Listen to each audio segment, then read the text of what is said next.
సంజు శాంసన్ కెరియర్లోనే అత్యంత important match అవ్వబోతుంది ఇవాల్టి మ్యాచ్. ఇది చాలా సరైన సమయం సంజు శాంసన్ కి. ఈ మ్యాచ్ లో అతడు మంచిగా పర్ఫామ్ చేస్తే వరల్డ్ కప్ కి ఖచ్చితంగా తానే ఓపెనర్ గా బరిలోకి దిగుతాడు. అదే ఈ మ్యాచ్ లో కూడా ఫెయిల్ అయితే 2024 T20 వరల్డ్ కప్ లో డగౌట్ లో కూర్చున్నట్టే ఈ వరల్డ్ కప్ లో కూడా డగౌట్ లో కూర్చొని చూడాల్సి వస్తుంది సంజు శాంసన్ కి మ్యాచెస్ అన్ని. మనందరికీ తెలుసు, చాలా మంది సంజు శాంసన్ టీంలో ఖచ్చితంగా ఆడించాలనుకున్నారు. ఎందుకంటే శుభ్మన్ గిల్ సరిగ్గా పర్ఫామ్ చేయడం లేదు. అండ్ సంజు శాంసన్ కి అవకాశాలు దొరికినప్పుడు 3 T20 సెంచరీస్ కూడా చేశారు. అందుకని శుభ్మన్ గిల్ స్థానంలో సంజు శాంసన్ ని ఖచ్చితంగా ఆడిపించాలని చాలా మంది అన్నారు. అందులో నేను కూడా ఉన్నాను. కానీ ఇప్పుడు శుభ్మన్ గిల్ ప్రస్తావన ముగిసింది. ఎందుకంటే T20 వరల్డ్ కప్ లో శుభ్మన్ గిల్ ని తొలగించారు. సంజు శాంసన్ ని ఫస్ట్ చాయిస్ వికెట్ కీపర్ గా అండ్ ఆల్సో ఓపెనర్ గా తీసుకున్నారు. కానీ ఇప్పుడు జరుగుతున్న సిరీస్లో చూస్తే మాత్రం సంజు శాంసన్ వరుసగా 2 మ్యాచ్లో కూడా ఫెయిల్ అయిపోయాడు. ఇది థర్డ్ మ్యాచ్. ఇది చాలా ఇంపార్టెంట్ మ్యాచ్ అతనికి. 2024 వరల్డ్ కప్ లో సంజు శాంసన్ అండ్ రిషబ్ పంత్ మధ్య పోటీ ఉంది. రిషబ్ పంత్ సంజు శాంసన్ ని దాటేసి వరల్డ్ కప్ ఆడాడు. ఇప్పుడు చూస్తే ఏమో శుభ్మన్ గిల్ నుంచి పోటీ ముగిసింది.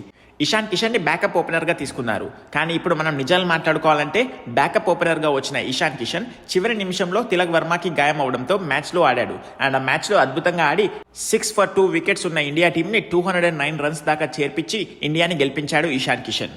ఇప్పుడు సంజు శాంసన్ కి మళ్ళీ పోటీ మొదలైంది. లాస్ట్ టైం వరల్డ్ కప్ లో సంజు శాంసన్ వర్సెస్ రిషబ్ పంత్. ఈసారి వరల్డ్ కప్ లో చూస్తే మాత్రం సంజు శాంసన్ వర్సెస్ ఇషాన్ కిషన్. ఈ వీడియోలో మనం ఇండియా వర్సెస్ న్యూజిలాండ్ థర్డ్ T20 మ్యాచ్ ప్రివ్యూ గురించి మాట్లాడుకుందాం. అలాగే Bangladesh ICC T20 world cup నుంచి నిష్క్రమించింది.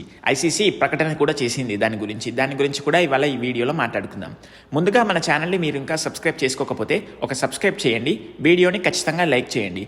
మీ అమూల్యమైన ఒపీనియన్ని కామెంట్ రూపంలో చెప్పండి. మీరు సబ్స్క్రైబ్ చేయడం ద్వారా నాకు ఇంకా మోటివేషన్ వస్తుంది ఇలాంటి వీడియోస్ మీకోసం మరెన్నో చేయాలని.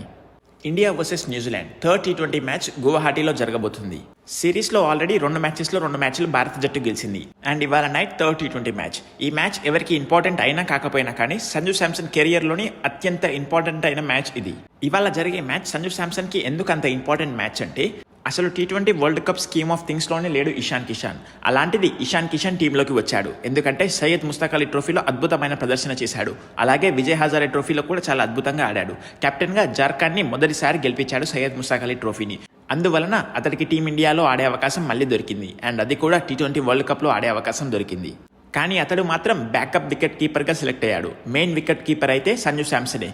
వరల్డ్ కప్ చూస్తే ఏమో ఇంకో 15 రోజుల్లో ఉంది. అండ్ ఆ వరల్డ్ కప్ కి Sanju Samson first choice wicket keeper గా బరిలోకి దిగుతాడని అందరూ అనుకున్నారు. కానీ సడన్ గా ఎంతో అద్భుతమైన ప్లేయర్ తిలక్ వర్మకి గాయం అవుతుంది. అండ్ గాయం తర్వాత సర్జరీ కూడా అవుతుంది. సర్జరీ నుంచి రికవరీ అవ్వడానికి కొంచెం టైం పడుతుంది అని ఇషాన్ కిషన్ ని ఆడిచ్చారు నెంబర్ 3లో. అండ్ నెంబర్ 3లో అతడు ఆడిన ఇన్నింగ్స్ చూస్తే మాత్రం చాలా అద్భుతమైన ఇన్నింగ్స్ ఆడాడు. 208 రన్స్ ని చేస్ చేస్తున్న ఇండియా టీం కేవలం 6 వికెట్లకే మొదటి 2 ఓపెనర్స్ ని కోల్పోయింది. అండ్ అప్పుడు వచ్చాడు నెంబర్ 3లో ఇషాన్ కిషన్. అతన్ని పాకెట్ డైనమో అని ఎందుకంటారో ఆ మ్యాచ్ లో చూపెట్టాడు. అతను కేవలం 32 బంతుల్లోనే 76 పరుగులు చేశాడు. అది ఒక స్టేట్మెంట్ కూడా ఇచ్చాడు, ఖచ్చితంగా నేను కూడా ఆడగలను టీమిండియా క్రికెట్ లో అని. 11 4s అండ్ 4 6s కొట్టి న్యూజిలాండ్ ని 7 వికెట్స్ తేడాతో ఓడిపోవడంలో ఇషాన్ కిషన్ కీలక పాత్ర పోషించాడు. ఇంకో 2 ఓవర్లు ఉండుంటే ఇషాన్ కిషన్ సెంచరీ కూడా చేసేవాడేమో, అంత అద్భుతంగా ఆడాడు లాస్ట్ మ్యాచ్ లో ఇషాన్ కిషన్. ఇక సంజు శాంసన్ గురించి మాట్లాడుకుంటే మొదటి మ్యాచ్లో మొదటి ఓవర్లోనే అవుట్ అయిపోయాడు. సెకండ్ మ్యాచ్లో కూడా మొదటి ఓవర్లోనే అవుట్ అయిపోయాడు. అందుకే ఇప్పుడు ఒక పెద్ద ప్రశ్న తలెత్తుతుంది. అదే సంజు శాంసన్ ఇప్పుడు మెయిన్ వికెట్ కీపర్ చాయిసా లేకపోతే ఇషాన్ కిషన్ అని.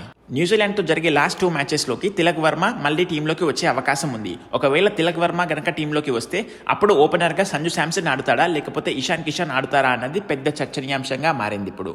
ఈ మ్యాచ్ లో గనక సంజు శాంసన్ అద్భుతంగా పర్ఫామ్ చేస్తే ఒక 50-60 కొడితే మాత్రం ఖచ్చితంగా సంజు శాంసన్ ప్లేస్ ఫిక్స్ అయిపోతుంది. అదే మళ్ళీ సంజు శాంసన్ గనక ఫాస్ట్ గా అవుట్ అయితే మాత్రం ఇషాన్ కిషన్ అతన్ని ఓవర్టేక్ చేసే అవకాశం ఖచ్చితంగా ఉంది. తిలక్ వర్మ ఒకవేళ టీంలోకి రావడం ఆలస్యం అయితే ఇంకో 1-2 అవకాశాలు దొరికే అవకాశం ఉంది సంజు శాంసన్ కి. కాకపోతే ఈ మ్యాచ్ లో అతను అద్భుతంగా పర్ఫామ్ చేస్తే ఖచ్చితంగా తన ప్లేస్ ని తాను సిమెంట్ చేసుకున్నవాడు అవుతాడు సంజు శాంసన్. మరి చూడాలి ఇంత ఇంపార్టెంట్ మ్యాచ్ లో సంజు శాంసన్ ఎలా పర్ఫామ్ చేస్తాడని. నేనైతే ఖచ్చితంగా అనుకుంటున్నాను సంజు శాంసన్ కెరియర్ లో ఇది ఒక ఇంపార్టెంట్ మ్యాచ్. ఈ మ్యాచ్ లో గనక అతడు అద్భుతంగా ఆడితే ఖచ్చితంగా అతను వెనక్కి తిరిగి చూసుకోవాల్సిన అవసరం ఉండదు. కానీ ఈ మ్యాచ్ లో కూడా ఫెయిల్ అయితే ఇషాన్ కిషన్ ని అతన్ని దాటి వెళ్లే అవకాశం తీసుకోలేదు.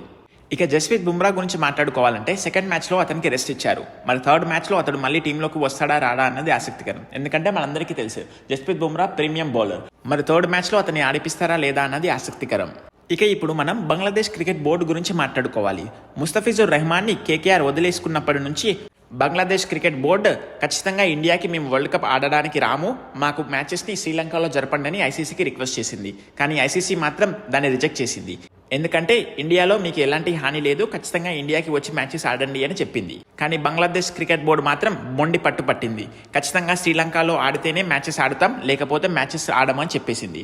దాంతో ఐసీసీ బంగ్లాదేశ్ క్రికెట్ బోర్డును T20 వరల్డ్ కప్ నుంచి తొలగించి ర్యాంకింగ్స్ ఆధారితంగా నెక్స్ట్ ప్లేస్లో ఉన్న స్కాట్లాండ్ని తీసుకొని వచ్చారు T20 వరల్డ్ కప్కి. ఐసీసీ ఒక ఓటింగ్ ప్రక్రియను చేపట్టింది. ఆ ఓటింగ్ ప్రక్రియ దేనికంటే T20 వరల్డ్ కప్లో బంగ్లాదేశ్ ఇండియాకి రానంటుంది, వాళ్ళ యొక్క మ్యాచెస్ శ్రీలంకకి తరలించండి అని రిక్వెస్ట్ పెట్టింది. దీనికోసం ఐసీసీ ఓటింగ్ ప్రకారం డెసిషన్ తీసుకుంటామని తెలిపింది. అండ్ దాని ప్రకారమే ఓటింగ్ ప్రక్రియ స్టార్ట్ అయింది. అండ్ దాంట్లో 14 ఓట్లు బంగ్లాదేశ్ క్రికెట్ బోర్డు ఇండియాకి వెళ్ళి T20 మ్యాచెస్ ఆడాలని తేల్చి చెప్పాయి. అదే 2 ఓట్లు మాత్రం బంగ్లాదేశ్ జట్టు శ్రీలంకలో ఆడుతాయని చెప్పారు. ఆ 2 ఓట్లు ఎవరి అంటే ఒకటేమో బంగ్లాదేశ్ జట్టుది, ఇంకోటేమో పాకిస్తాన్ జట్టుది. పాకిస్తాన్ జట్టు మద్దతు తెలుపుతుంది బంగ్లాదేశ్కి. పాకిస్తాన్ ఏమంటుంది అంటే ఇండియా ఛాంపియన్స్ ట్రోఫీకి పాకిస్తాన్ రాలేదు, ఇండియా మ్యాచెస్ అన్ని దుబాయ్లో జరిపారు. ఇప్పుడు బంగ్లాదేశ్ కూడా అదే సౌకర్యాన్ని కోరినప్పుడు వాళ్ళకి ఎందుకు ప్రొవైడ్ చేయడం లేదు? ఐసీసీ అంటే ఇండియన్ క్రికెట్ కౌన్సిల్ కాదు కదా, ఇంటర్నేషనల్ క్రికెట్ కౌన్సిల్ కదా అని వాళ్ళు వాదిస్తున్నారు. కానీ నిజం చెప్పాలంటే పాకిస్తాన్ ఇండియా మధ్యలో ఉన్న టెన్షన్స్ వేరు, ఇండియా బంగ్లాదేశ్ మధ్యలో ఉన్న టెన్షన్స్ వేరు. బంగ్లాదేశ్ ఇదంతా ఎందుకు స్టార్ట్ చేసిందంటే ముస్తఫిజుర్ రెహమాన్ యొక్క నిష్క్రమణ గురించి. ఒకవేళ ముస్తఫిజుర్ రెహమాన్ని కోల్కతా నైట్ రైడర్స్ ఐపీఎల్లో ఆడిపిస్తే బంగ్లాదేశ్ క్రికెట్ బోర్డు ఇండియాకి వచ్చి మ్యాచెస్ ఆడేది. కానీ ఇప్పుడు ముస్తఫిజుర్ రెహమాన్ని తీసేసినప్పటి నుంచి ఇదంతా స్టార్ట్ అయింది. ఇప్పుడు ఏ మాటకి ఆ మాటే మాట్లాడుకోవాలి. బంగ్లాదేశ్ క్రికెట్ బోర్డు మాత్రం చాలా నష్టాన్ని చెవిచిస్తుంది ఇప్పుడు ఈ డెసిషన్ తీసుకోవడం వలన. ఎందుకంటే వాళ్ళకి ఐసీసీ నుంచి వచ్చే 240 crores నష్టపోతారు వాళ్ళు. అండ్ ఆల్సో ఈ డెసిషన్ వలన India versus Bangladesh bilateral series ఈ మధ్యలో జరగవు. టీమిండియా 3 మ్యాచ్ల ఓడిఐస్ అండ్ 3 మ్యాచ్ల T20s కోసం ఆగస్టులో బంగ్లాదేశ్కి వెళ్లే అవకాశం ఉండేది. కానీ ఇప్పుడు ఆ అవకాశాన్ని మొత్తాన్ని పాడు చేసుకున్నారు బంగ్లాదేశ్ క్రికెట్ జట్టు. ఇప్పటి వరకు అయితే పాకిస్తాన్ జట్టు వాళ్ళ T20 వరల్డ్ కప్ స్క్వాడ్ని అనౌన్స్ చేయలేదు.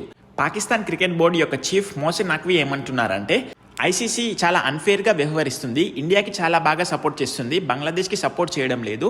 అండ్ దాని వలన బంగ్లాదేశ్ క్రికెట్ జట్టు T20 వరల్డ్ కప్ నుంచి నిష్క్రమించింది. ఇప్పుడు చూస్తే మాత్రం మా జట్టు గురించి శ్రీలంకకి మ్యాచెస్ ఆడడానికి పంపించాలా వద్దా అని మా దేశ ప్రైమ్ మినిస్టర్తో మాట్లాడి ఒక డెసిషన్ తీసుకుంటామని అతను అంటున్నాడు. పాకిస్తాన్ అయితే మ్యాచెస్ ఇండియాలో ఆడడం లేదు, వాళ్ళైతే శ్రీలంకలో ఆడుతున్నారు. మరి శ్రీలంక ఆడడానికి వాళ్ళకేంటో ప్రాబ్లమ్స్ మనకైతే అర్థం కావడం లేదు. ఇప్పుడు ఈ సిచ్యువేషన్ ని చూస్తే మాత్రం భారత జట్టు ఒక సైడ్ ఉంది, మరి ఇంకో సైడ్ ఏమో బంగ్లాదేశ్ అండ్ పాకిస్తాన్ ఉన్నారు. వాళ్ళిద్దరూ అయితే కుమ్మక్క అయిపోయారు. మరి చూడాలి మున్ముందు రోజుల్లో ఎలాంటి నిర్ణయాలు తీసుకుంటారో పాకిస్తాన్ క్రికెట్ బోర్డు కూడా. సోషల్ మీడియాలో మాత్రం చాలా మంది నెటిజన్లు బంగ్లాదేశ్ అయితే ఎలాగో రావడం లేదు ఇండియాకి వరల్డ్ కప్ ఆడడానికి, ఇప్పుడు పాకిస్తాన్ కూడా రాకపోతేనే చాలా బాగుంటుంది, ప్రశాంతంగా జరుగుతుంది T20 వరల్డ్ కప్ అని అంటున్నారు. మరి చూడాలి ఏమవుతుందో. మీ అభిప్రాయంలో ఎవరు కరెక్ట్ అని అనుకుంటున్నారో కామెంట్ రూపంలో చెప్పండి. ఇదండి ఈ వీడియో కనుక మీకు నచ్చినట్టయితే ఖచ్చితంగా ఒక లైక్ చేయండి. మీ అమూల్యమైన ఒపీనియన్ని కామెంట్ రూపంలో చెప్పండి. మీరు సబ్స్క్రైబ్ చేసుకోవడం ద్వారా నాకు ఇంకా మోటివేషన్ వస్తుంది ఇలాంటి వీడియోస్ మీకోసం మరెన్నో చేయాలని. మీ ఫ్రెండ్స్ అండ్ ఫ్యామిలీకి ఈ వీడియోని షేర్ చేయండి. Thank you guys for watching. See you in the next video.